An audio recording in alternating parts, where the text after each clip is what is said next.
আমি আল্লাহর কসম করে বলছি যে এই নিয়মগুলো বুঝবে না তার কখনোই কোরআন শরীফ শুদ্ধ করে সে পড়তে পারবে না। কারণ এই নিয়মগুলো এত গুরুত্বপূর্ণ যে পুরো কোরআনের ভিতরে এই নিয়মগুলোই সবচেয়ে বেশি। তো আশা করি এই নিয়মগুলো আপনি মনোযোগ সহকারে শুনবেন। ভিডিও শুরু থেকে নিয়ে শেষ পর্যন্ত দেখার রিকোয়েস্ট থাকলো, আর ভিডিওতে অবশ্যই একটা লাইক দিবেন আর সাবস্ক্রাইব করবেন পরবর্তী ভিডিও পাওয়ার জন্য, আর ভিডিওটি শেয়ার করবেন যাতে করে প্রত্যেকে শিখতে পারে, এটা আপনার সওয়াব লাভ হবে। এখানে যেই নিয়মটি লেখা হয়েছে এখানে খুবই গুরুত্বপূর্ণ। আমি যতগুলা ভিডিও আপলোড করেছি তার ভিতরে এটা সবচেয়ে গুরুত্বপূর্ণ। আপনি যদি বুঝতে পারেন, আমি 1 মিনিট আপনি শুনুন, যদি আপনি বুঝতে পারেন তাহলে আপনি পুরো ভিডিও দেখবেন, আর যদি না বুঝতে পারেন তাহলে আপনি স্কিপ করে দিয়ে চলে যাবেন। তো আসুন আমি বলছি, অবশ্যই মনোযোগ সহকারে শুনুন। কখনো হামজা নুন জবর আপনি আন পড়েন, হামজা নুন জবর কখনো আন বলা যাবে, কখনো হামজা নুন জবর আং বলতে হবে, কখনো হামজা নুন জবর আই বলতে হবে, আবার কখনো হামজা নুন জবর আম বলতে হবে। প্রতিটি নিয়মই ঠিক রয়েছে, এর ভিন্ন ভিন্ন নিয়ম রয়েছে, অবশ্যই মনোযোগ সহকারে শুনুন। হামজা দুই জবর আন, সেরকমভাবে তানবিনগুলো হামজা দুই জবর আন উচ্চারণ হবে, কখনো বলাটা ঠিক, আবার কখনো হামজা দুই জবর আম এটিও বলা ঠিক, কখনো হামজা দুই জবর আই এটিও বলা ঠিক। কিভাবে সেই বিষয়টা আমি স্পষ্ট করে বলবো। আজকের হচ্ছে 8 নাম্বার পর্ব, এবং এই 8 নাম্বার পর্বে থাকছে হচ্ছে নুন সাকিন এবং তানভিনের নিয়মগুলো। আমি বলেছি যে 10টি ভিডিও আপলোড করে আপনাদের সহি শুদ্ধ করে কোরআন শিখাবো ইনশাআল্লাহ, তারই আজকে 8 নাম্বার পর্ব। অবশ্যই ভিডিও শেষ পর্যন্ত দেখতে থাকুন। এখানে হামজা নুন জবর আন, কখন হামজা নুন জবর আন বলা যাবে সেই নিয়মটি আমি প্রথম বলবো। অর্থাৎ নুন সাকিন 4টি প্রকার রয়েছে, নুন সাকিন এবং তানভিনগুলোর 4টি প্রকার রয়েছে। তার প্রথম প্রকার হামজা নুন জবর আন কখন বলবো একটু খেয়াল করুন। এটি হচ্ছে ইজাহারা হাকিকির পরিচয়। প্রথমটি হচ্ছে ইজাহারা হাকিকির পরিচয়। এই হাকিকির হরফ হচ্ছে 6টি, ইজাহারা হাকিকি হরফ 6টি। এই 6টি হরফ যদি কখনো আপনি যদি নুন সাকিন, এই নুন সাকিন এবং এই তানভিনের পরে দেখেন, তখন আন বলতে হবে। হামজা দুই জবর আন, হামজা দুই জের ইন, হামজা দুই পেশ উন, আন ইন উন, বা হামজা নুন জবর আন বলতে হবে। তখন কখনোই গুণনা করা যাবে না। অবশ্যই মনোযোগ শুনবেন। নুন সাকিন এবং তানভিনের পরে যদি এই 6টি হরফের যে কোনো একটি দেখতে পান তানভিন এবং নুন সাকিনের পরে, তাহলে আপনি কখনোই গুণনা করা যাবে না। এবং শব্দে আসুন, শব্দে ভালো করে বুঝি। ওয়ের উপরে তানভিন রয়েছে এবং এখানে মিম নুন জবর মান নুন সাকিন রয়েছে। সেই নুন সাকিন এবং তানভিনকে নিয়ে 4টি নিয়ম। নুন সাকিন এবং তানভিনের পরে এই 6টি হরফের মধ্যে থেকে যে কোনো একটি আসছে। এখানে তানভিনের পরে এখানে আলিফ আসছে, আলিফ মানেই হামজা, আলিফ মানে এই হামজা। এখানে তার নুন সাকিনের পর এখানে হামজা আসছে, মানে এখানে এই হামজা রয়েছে। তার মানে এটি ইজহার হাকিকির নিয়ম। এই নুন সাকিন এবং তানবিনকে স্পষ্ট করে পড়তে হবে। কাপ্পেশ কুফ, হাফেশ ফুক ও আলিফ দুই জবর ওয়ান। স্পষ্ট কীরকম? ওয়ান নাকের ভিতরে নেওয়া যাবে না, নাকের ভিতরে নেওয়াটা হচ্ছে অস্পষ্ট, এবং নাকের ভিতরে নেওয়া যাবে না। ওয়ান বলতে হবে স্পষ্ট করে, ওয়ান। কুফু ওয়ান, হামজা জবর আহা জবর হাদ আল দুই পেশ দুন, আহাদুন ওয়াকফু করলে আহাদ, কুফু ওয়ান আহাদ, কুফু ওয়ান আহাদ। এটি হচ্ছে ইজাহারা হাকিকির নিয়ম। এরপরে আজে রুন গয়রু, আজে হামজা জিম জবর আজে র দুই পেশ রুন, এই র দুই পেশ রুন হচ্ছে ইজাহারা হাকিকির নিয়ম। এই 6টি হরফের মধ্যে থেকে এখানে গয়ন আসছে তানবিনের পরে, নুন সাকিনের পরেও আসতে পারে।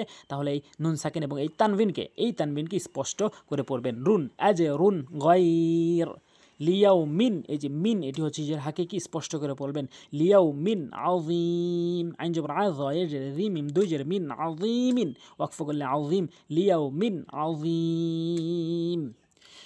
এখন মিম নুন জবর মান, এই নুন সাকিন খেয়াল করুন, এখানে নুন সাকিন লেখা হয়েছে, এই নুন সাকিনের পরে হামজা আসছে, এখানে হামজা রয়েছে।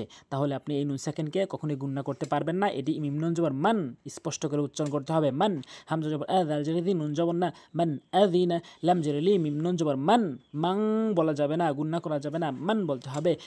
লিমান খ জবর খ, শিন জেরে শিয়া জবর ইয়া, খসিয়া লিমান খসিয়া, ফা জবর ফা লাম আলিফ জবর লা, ফালা তানুন জবর তান, তানুন জবর তান, হার জবর হার, ফালা তানহার, ফালা তানহার, এভাবে বলতে হবে। তাহলে এটি হচ্ছে নুন সাকিন এবং তানভিনগুলোর প্রথম প্রকার ছিল।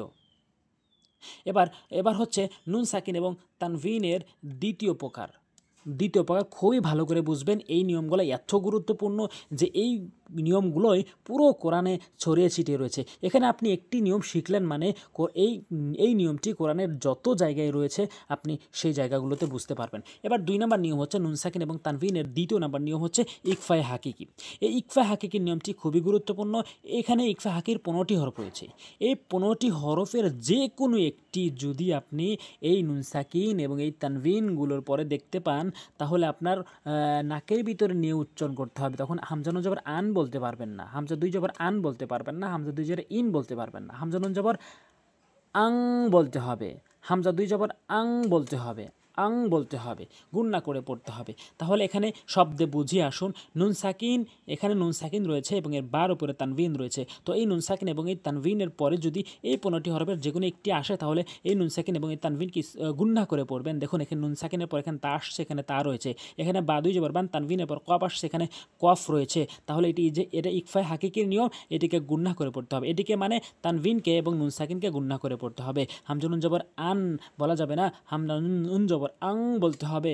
আং তামিম পেশতুম, আং তুম, মিম নুন জেরে মিন বলা যাবে না, মিম নুন জেরে মিং বলতে হবে।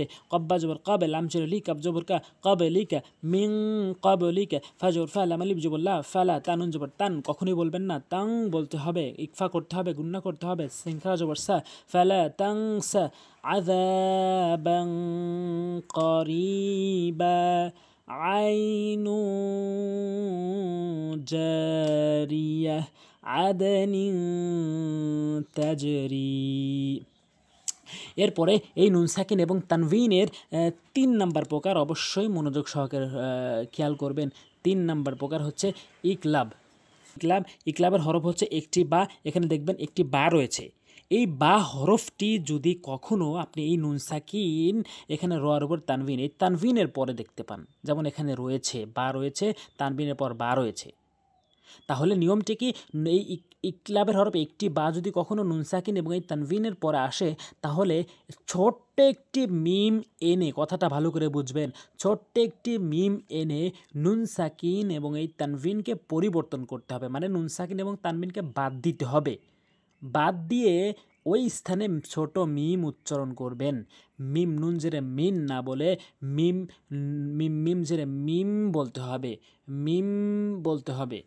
বাইন জর বা, দাল জেরে দি, মিম বাদি, এভাবে উচ্চারণ করবেন। তাহলে আপনার কখনোই ভুল হবে না, আপনার শুদ্ধ উচ্চারণ হবে। এই ভিডিওটি, কোনো ভিডিও যদি নাও দেখেন, এই ভিডিওটি আপনি দেখবেনই, কারণ এই ভিডিওটা দেখলে আপনি কম বেশি শুদ্ধ করে পড়তে পারবেন ইনশাআল্লাহ।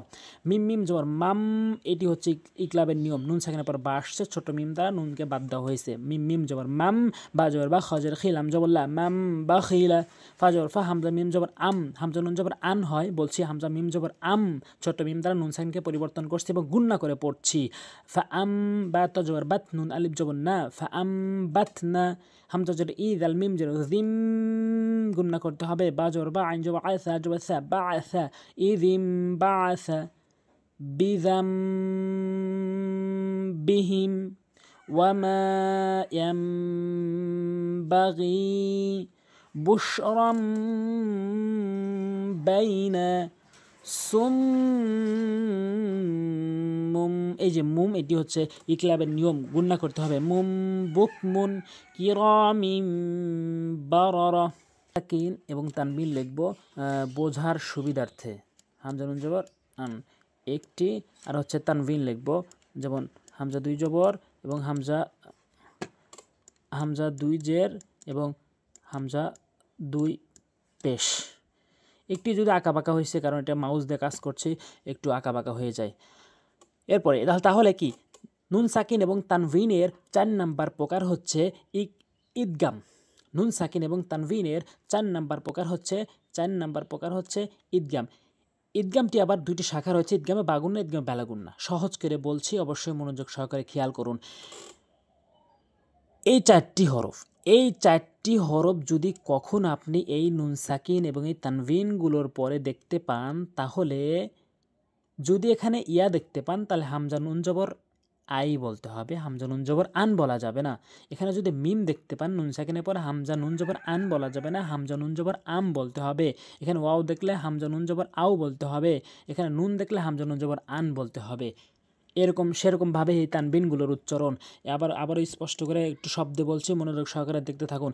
এখানে নুন সাকিন এবং এখানে হার উপর তানবিন রয়েছে। তো নুন সাকিন এবং তানবিনের পরে এই 4টি হরফের যে কোনো একটি এখানে আসছে। এখানে তানবিনের পরে নুন আসছে, এখানে নুন সাকিনের পরে নুন আসছে, এখানে তানবিনের পর ওয়াও আসছে, এখানে তানবিনের পরে ওয়াও আসছে, এখানে নুন সাকিনের পরে ইয়া আসছে। তার মানে এই 4টি, মোট কথা হচ্ছে এই 4টি হরফের মধ্যে থেকে যে কোনো একটি যদি আপনি নুন সাকিন এবং তানবিনের পরে কখনো দেখেন, তাহলে আপনি এই নুন সাকিনকে এবং তানবিনকে গুণনা করে পড়বেন। মিম নুন জেরে মিন, নুনান জেরে নি, মিম জবর মা, তা দুই জেরে তিং, তাজিম পেশ তু যে ঝা খেলা জবর ঝা, তু যে ঝা, মিন মা তিং তু যে ঝা, এভাবে পড়বেন। সিন জবর সা, ইয়া দাল জবর ইয়া দাল, কাব জবর দাক, কাব জবর কা, সে দাক্কা, র পেশ রু, সে দাক্কারু মাই।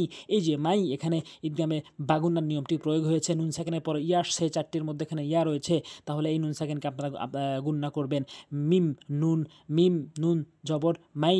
আরেকটি কথা মনে রাখবেন, জজমের পরে কখনো যদি তাসদীদ দেখতে পান, তাহলে জজমওয়ালা হরফটি বাদ যায়, তাসদীদওয়ালা হরফটি উচ্চারণ হয়। মিম ইয়া জবর মাই, ইয়া খ জবর ইয়াখ, শিন খারা জবর শা, মাই ইয়াখশা, আই ইয়াশা, ইলাহাউ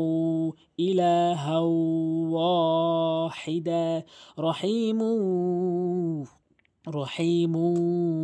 ওয়াদুদ। হামজা ইয়া জবর আই, এটি ঈদগামে বাগুনার নিয়ম প্রয়োগ হয়েছে। হামজা ইয়াসিন জবর ইয়াস, আই ইয়াস, তা জবর তা, কফিয়া জের কি, আই ইয়াস্তাকি, মিম জবর মা, আই ইয়াস্তাকিমা। হামজা তাদের ইফ, মিম জবর মাম, ঈদগামে বাগুনার নিয়ম। মিম তানবিনের পরে মিম আসছে, নিয়ম আছে তানবিনের পরে এই 4টি যে কোনো একটা আসলে ঈদগামে বাগুন্না, এখানে তাই হয়েছে। তাহলে এটি গুণনা করতে হবে। ইসমাম মুবিনা।